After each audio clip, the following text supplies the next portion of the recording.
இயேசுவே உந்தன் மாசில்லா இரத்தம் எங்களுக்காக சிந்தினீரே.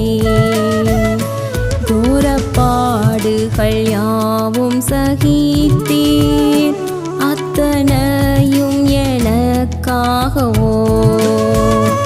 மாபாவியாம் என்னை நினைக்க மண்ணான நான் எம்மாத்திரமையா.